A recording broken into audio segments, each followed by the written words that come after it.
आपको लिए चलता हूं बीजेपी दफ्तर, जहां जश्न मनना शुरू हो गया है। हिमांशु शेखर हमारे सहयोगी वहां से मौजूद हैं। हिमांशु, अगर मेरी आवाज आपको मिल रही है, वहां क्या चल रहा है बीजेपी ऑफिस में?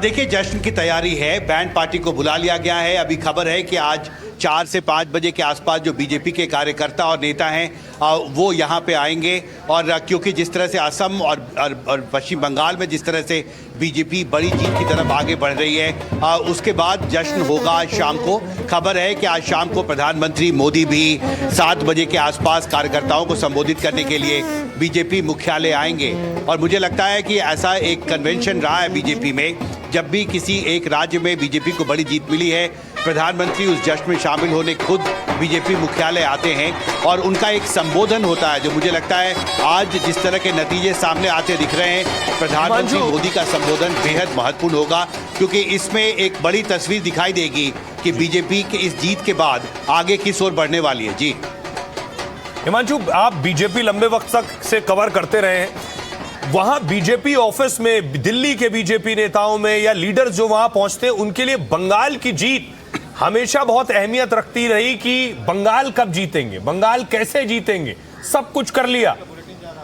अब इस जीत के बाद या इस दौरान जो बातचीत हुई हो, उसके बारे में अगर आप कुछ साझा करना चाहें। जी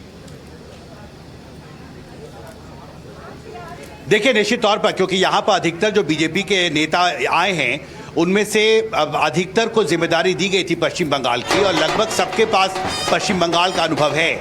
और यही दर्शाता है कि बीजेपी ने कितने बड़े स्तर पर इस बार पश्चिम बंगाल में तैयारी की थी।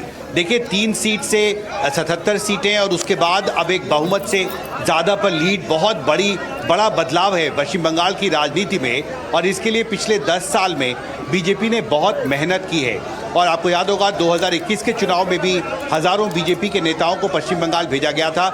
इस बार भी बहुत बड़े स्तर पर बीजेपी ने तैयारी की और इस मेहनत का फायदा अब बीजेपी को मिलता दिख रहा है। और 3-4 बातें बीजेपी के नेता कह रहे हैं। पहला ये कि ममता बनर्जी के जी हिमांशु जी, पिछले कई चुनावों में जितना सेलिब्रेशन हमने बीजेपी मुख्यालय में देखा है, उसका मुझे लगता है उसका चरम आज देखने को मिलेगा, क्योंकि बंगाल की वो जीत है जिस पर बीजेपी पिछले कई सालों से काम करती आई है, कई चुनावों से काम करती आई है।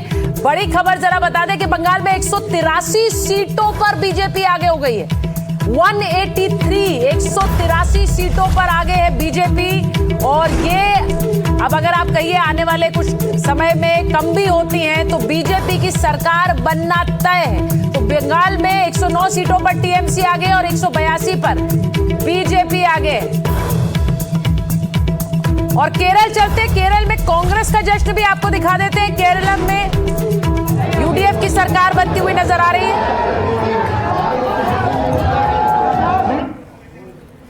तो ये जो तस्वीर आप देख रहे हैं केरलम में, अगर हम दिखा पाए, केरल में भी कांग्रेस की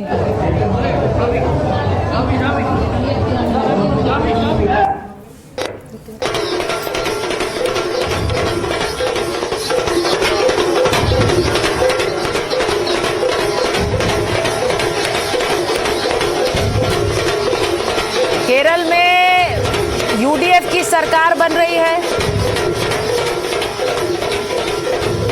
और हमारे साथ कांग्रेस की प्रवक्ता नेत्री सुप्रिया श्रीने जुड़ गई हैं। सुप्रिया जी, केरलम की तस्वीरें हम दिखा रहे हैं जहां कांग्रेस दफ्तर पर बड़ा जश्न हो रहा है। तो सबसे पहले तो आपको बधाई केरल की जीत के लिए, और इस जीत पर आप कुछ कहना चाहेंगी?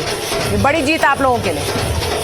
आपको, आपके दर्शकों को मेरा नमस्कार। और बिल्कुल ये बहुत ही बड़ी खबर है, और जिस तरह से बड़ी जीत एक हासिल हो रही है केरल में, मुस्तैदी से चुनाव लड़ा गया और उस चुनाव के बाद आज क्लियर मेजॉरिटी, बड़ा बहुमत से सरकार बन रही है। उसके लिए मैं केरल के लोगों का, केरल की प्रबुद्ध जनता का, सबका धन्यवाद करती हूँ और अपनी लीडरशिप को इसके माध्यम से बधाई देती हूँ। बाकी जगहों पर आप मुझसे सवाल पूछिएगा, लेकिन केरल में एक नैरेटिव के तहत हमने वहां की सरकार का जो विफलता थी उसको उजागर किया, एक ऑल्टरनेट नैरेटिव देने की कोशिश करी, और केरल की जनता ने हम पर जो यकीन जताया उसका हम हाथ जोड़कर नतमस्तक होकर स्वागत करते हैं। सुप्रिया जी, बंगाल में जो रुझान आ रहे हैं, 182 प्लस बीजेपी है और 109 पर टीएमसी है। कांग्रेस का अब तक रुझानों में भी खाता नहीं खुला। हाँ, और ये बहुत डिसअपॉइंटिंग बात है। ये डिसअपॉइंटिंग इसलिए है क्योंकि बंगाल में तो हम अपने पैर जमाने की कोशिश में थे। बंगाल में हमें रिजुविनेट करना है, हमारा संगठन खड़ा होना है, और इसीलिए हमने अकेले अपने दम पर चुनाव भी लड़ा। हम बहुत बड़े एक सरकार बनाने का दावा तो नहीं कर रहे थे, लेकिन शून्य पर रहेंगे ऐसा भी नहीं था। मुझे लगता है कि अभी थोड़ा दिन बढ़ने दीजिए और थोड़ी और काउंटिंग होनी चाहिए। बंगाल में कुछ सीट्स ऐसी है जिस पर 27-28 राउंड्स में काउंटिंग होती है, पर ये बाइपोलर चुनाव लड़ता हुआ दिख रहा है। और इस बारे में चिंतन करने का, इस बारे में सोचने का, इस बारे में विचार करने का और स्ट्रैटेजी बोर्ड पर वापस जाने के लिए हमारे पास बिल्कुल एक विकल्प है। अभी तक जो रुझान आ रहे हैं बंगाल से वो बहुत ही डिसअपॉइंटिंग है और मैं बिल्कुल भी अपना डिसअपॉइंटमेंट छुपाऊंगी नहीं। सुप्रिया जी, असम की बात करें तो करीब 26 सीटों पर रुझान है, जो कि पहले से बेहतर हालांकि देखने में लग रहे हैं। पर जब बात हो रही है नेताओं की, तो बहुत सारे नेता कांग्रेस से बीजेपी में गए, जैसे प्रद्युत बोरदोलोई या फिर खुद गौरव गोगोई ट्रेल कर रहे हैं। कैसे देखती हैं आप इसको? असम का जो रुझान है उससे मैं बहुत ज्यादा परेशान इसलिए नहीं हूं क्योंकि असम में जिस तरह से जेरी मैंडरिंग कर जिस तरह से काट छाट करके परिसीमन किया गया, वो पूरा पता साफ चल रहा था कि सत्तारूढ़ दल के फेवर में किया जा रहा है। असम में जिस तरह से एजेंसीज का दुरुपयोग किया गया, जिस तरह से लोगों को डरा धमकाकर स्विच कराया गया, वो दिख रहा था। मेरा अपना मानना है कि असम फिर से एक वो जगह है जहां पर हमें मुस्तैदी से खड़े रहने की, लड़ने की जरूरत है और ये आंकड़े बिल्कुल भविष्य में बदलेंगे। मेरा अपना आकलन था कि हमारा प्रदर्शन इससे बेहतर होगा।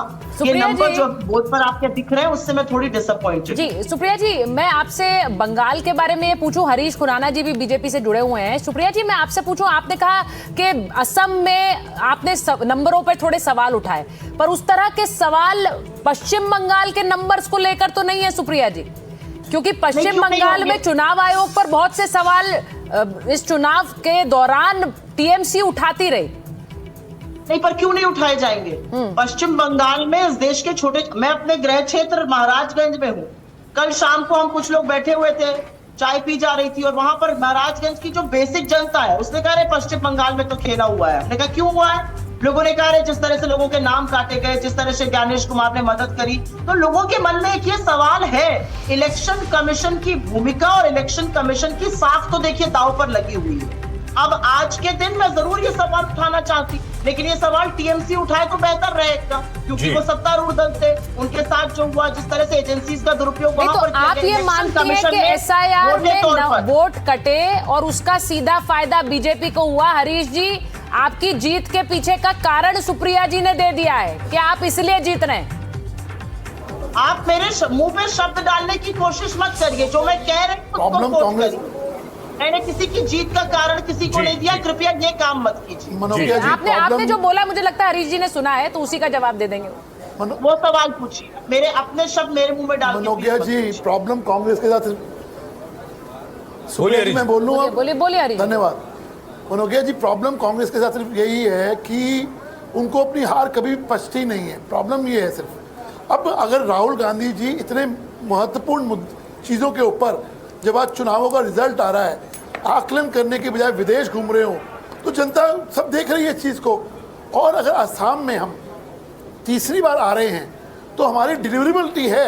ये अब दोष देना कि हमने क्या किया, परिसीमन हो गया, ये हो गया, ये सिर्फ कांग्रेस का अपना आकलन हो सकता है। अगर वो ग्राउंड रियलिटी पे देखें तो जनता के बीच में वो कनेक्ट खत्म हो चुका है कांग्रेस का। आज अगर भारतीय जनता पार्टी हर जगह, चाहे वो कोई भी चुनाव, मध्य प्रदेश हो, गुजरात हो, असम हो, अगर हम रिपीटेड सरकार बना रहे हैं, सरकार पर सरकार बना रहे हैं, तो इसका मतलब हम डिलीवर कर रहे हैं। हम लोगों के बीच में कनेक्ट कंटिन्यू कर रहे हैं। हम लोगों के बीच में जो काम है उसको बता रहे हैं। हम लोगों के बीच में काम कर रहे हैं। इसलिए मेरा मानना है कांग्रेस का आकलन जो मर्जी होता रहे, लेकिन हमारा मानना ये है कि पश्चिम बंगाल हो, चाहे वो असम हो, हम लोगों ने कनेक्ट किया, लोगों के साथ कनेक्ट किया, लोगों के बीच में रहे।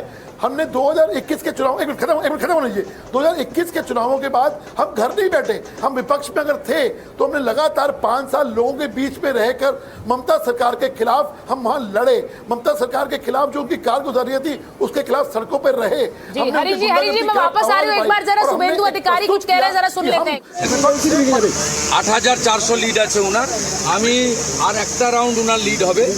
10-11,000 পর্যন্ত যাবেন। তারপরে আমি ওনাকে মেকআপ করব 14 নম্বর ওয়ার্ড থেকে 82 পর্যন্ত আমি ওনাকে মেকআপ করে দেবো এবং উনি হারবেন। উনি দেখে উনি হেরে গেলেন।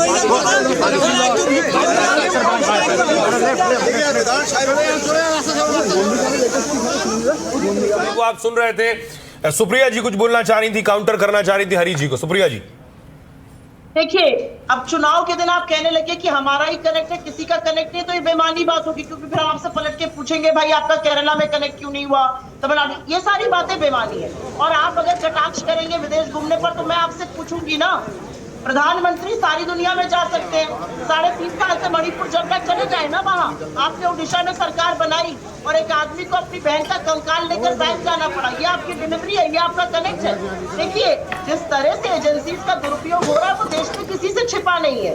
खुद एजेंसी के लोग हंसते हैं जब हम बातें करते हैं। सबको पता है कि चाहे वो इलेक्शन कमीशन हो, चाहे ईडी हो, चाहे सीबीआई हो, चाहे इनकम टैक्स हो, वो बीजेपी के फ्रंटल्स बने घूम रहे हैं। लेकिन आज इस मुद्दे पर बात करनी होगी कि जहां पर हम हार रहे हैं हमें आकलन करने की जरूरत है। मैं ये ह्यूमिलिटी दिखा रही हूं कि जहां पर हमारा अपेक्षा अनुसार प्रदर्शन नहीं हो रहा वहां पर हम बिल्कुल आकलन करेंगे और वहां पर हमें मजबूत होने की जरूरत है। लेकिन इस सच को भी झुठलाया नहीं जा सकता है कि पूरी तरह से स्क्यूड इलेक्शंस हो रहे हैं।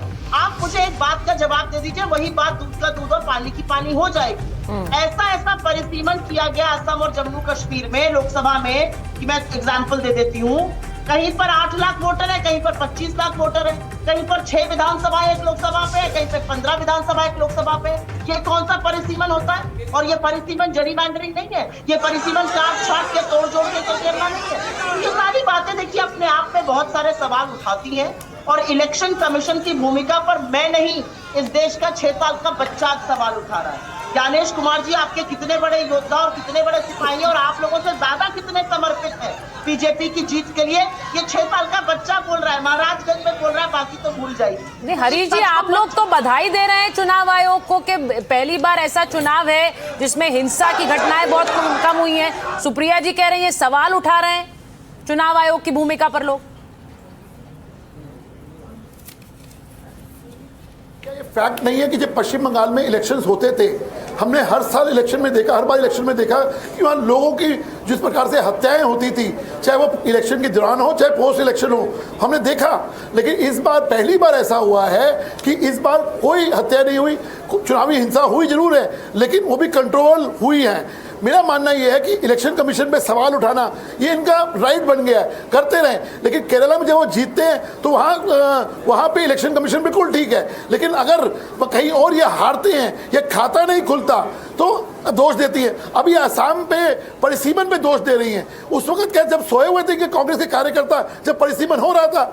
मेरा मानना यह है कि अपने अंदर आकलन करिए, अपनी कमियों को देखिए, बनिस्बत दूसरों पे आरोप लगाने से अच्छा अगर आप खुद पे आकलन करें कि आपका कनेक्ट लोगों से खत्म क्यों हो रहा है, आप 0 सीट पे क्यों आ रहे हैं, आप तीसरी बार लगातार 2/3 बहुमत से अगर भारतीय जनता पार्टी असम में सरकार बना रही है तो कोई ना कोई कारण तो होगा ना।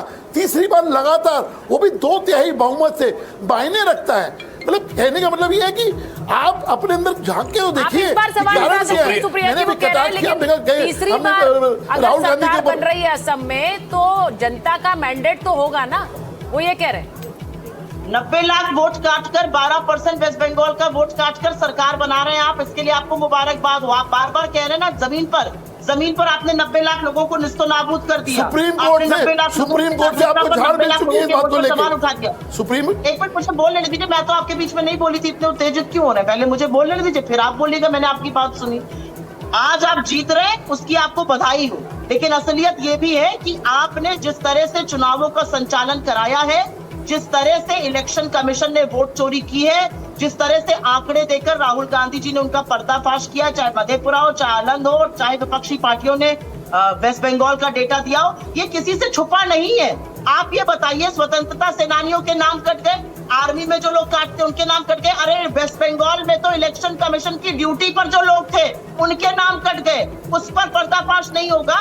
90 लाख 12% वोट कटना बड़ी बात नहीं है। आप मुझे इस बात का जवाब दीजिए। लेकिन मैं फिर से इस बात को दोहराऊंगी, जहां पर हमारा प्रदर्शन खराब रहा है मैं और ह्यूमिलिटी के साथ एक्सेप्ट करती हूँ कि हमें काम करने की जरूरत है, हमें मेहनत करने की सुप्रिया जरूरत जी, है। बीजेपी और केरला के लिए मैं बहुत खुश हूँ। जी। हमने एक जबरदस्त कैंपेन किया और आज मैं अपने पूरे शीर्ष नेतृत्व को, केरला के हर एक कार्यकर्ता को और केरला की जी। देवतुल जनता को सुप्रिया बधाई जी, देती हूँ। और नहीं सुप्रिया धन्यवाद जी, एक बीजेपी एक सवाल करती है, जब आप इलेक्शन कमीशन पर सवाल उठाती हैं कि सही जैसे आप देखिए, केरला सही। में जीत रही हैं, तो केरला में जब आप जीत रही हैं तो वहां इलेक्शन कमीशन ने काम ठीक किया, कर्नाटक में आप जीत गई, तेलंगाना में जीत गई, जहां आप हारती हैं वहां इलेक्शन कमीशन पर सवाल उठाते, बीजेपी आप पर ही आरोप लगाती है। जी हाँ, और बीजेपी के इस आरोप का एक जवाब है, और वो जवाब ये है कि जब मधेपुरा और आलंद का आंकड़ा दिया नेता प्रतिपक्ष राहुल गांधी ने, तो आलंद वो सीट थी जो हम जीते थे, उसके बाद भी हमने आंकड़ा दिया कि यहाँ पर ये गड़बड़ हुई थी। SIR जिस तरह से बंगाल या असम में हुआ, असम में जिस तरह से परिसीमन हुआ और जिस तरह से SIR बंगाल में हुआ, अगर केरल में होता तो हम इस पर सवाल उठाते, लेकिन वहां पर ऐसा नहीं था। वहां पर बंदोबस्त ठीक था, वहां पर ठीक तरह से किया गया, 90 लाख लोगों के नाम नहीं कटे थे ना। तो ये सवाल आप TMC से पूछिए, वो बेटर रहेगा। एक छोटा सा जवाब हरीश खुराना देंगे, फिर मैं फिर से कहूंगी, एक कारण था कि हमने 294 सीटों पर अपने लोगों को खड़ा किया।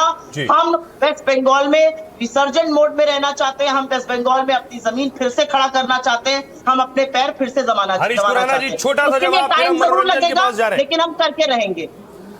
हरीश खुराना जी, देखिए मेरा मानना ये है कि देखिए मेरा मानना है इसी मुद्दे के ऊपर न्यायालय गए थे, इनके लोग न्यायालय गए थे, वहां से इनको राहत नहीं मिली। इसका मतलब जब ये आरोप लगाते हैं इलेक्शन कमीशन पे या वो कहीं ना कहीं जनता का अपमान करते हैं, जनता का, क्योंकि जनता का मैंडेट है ये आप जो मर्जी कहते रहिए कि परिसीमन हो गया, ये हो गया, वो हो गया, लेकिन सच्चाई ये है कि अगर आप चुनाव दर चुनाव हार रहे हैं, और मुझे लगता है कि मेरे ख्याल से 100वां चुनाव है राहुल गांधी का हारने का, तो अगर लगातार चुनाव हार रहे हैं तो कहीं ना कहीं आपका, मैं एक बार फिर कहूंगा, जनता से कनेक्ट खत्म हो गया। तमिलनाडु में आप साथ लड़ रहे थे, स्टालिन युग का अंत हुआ, तो इसमें भी आप क्या कहेंगे कि आप चुनाव आयोग का कसूर है क्या? इसलिए मेरा कहना है चुनाव आयोग के ऊपर टिप्पणी करने की बजाय अगर ये खुद पे झांके, खुद पे मेहनत करे, लोगों से कनेक्ट करे, तो शायद इनको कुछ चुनावों में वो मिलेगा। मैं फिर कह रहा हूं, आज इतना महत्वपूर्ण दिन है, लोकतंत्र का त्योहार हम लोग मना रहे हैं, लोकतंत्र का रिजल्ट आ रहा है, तो मुझे लगता है कि आज अगर राहुल गांधी कार्यकर्ताओं के बीच में होते तो ये कनेक्ट होता है कार्यकर्ताओं के साथ, इस तरह से नहीं विदेश घूमने में। आप टिप्पणी करते रहिए, लेकिन सच्चाई ये है लोगों के साथ कांग्रेस का जो एतबार था वो खत्म हो चुका है। देखिए, जिस तरह से आप लोग आकलन कर रहे हैं, हर राजनीतिक दल को अपनी जीत और हार का आकलन करना ही पड़ेगा, वो बहुत जरूरी है। 20 सेकंड बोलने का मौका बोलिए दिया सुप्रिया जाए। जी, बोलिए, लीजिए अपने 20 सेकंड। आज अगर नरेंद्र मोदी जी मणिपुर पे होते तो मणिपुर 3.5 साल से चल नहीं रहा होता। ग्रीस से लेकर ब्रिटेन और साउथ अफ्रीका की यात्रा न करके अगर वो मणिपुर जाते तो 3.5 साल से चल न रहा होता। अगर आज नरेंद्र मोदी जी ने मणिपुर को प्राथमिकता बनाया होता टेलीप्रॉम्प्टर से भाषण करने के अलावा, तो मणिपुर चल ना रहा होता। मुझे यहाँ पर बैठकर ज्ञान मत दीजिए। इस देश के प्रधानमंत्री की नैतिकता है कि 3.5 साल से चलते हुए मणिपुर में वो आपको ज्ञान देना भी नहीं है, आपको ज्ञान देना भी नहीं सुप्रिया जी, देखिए, आपको ज्ञान देना भी नहीं है।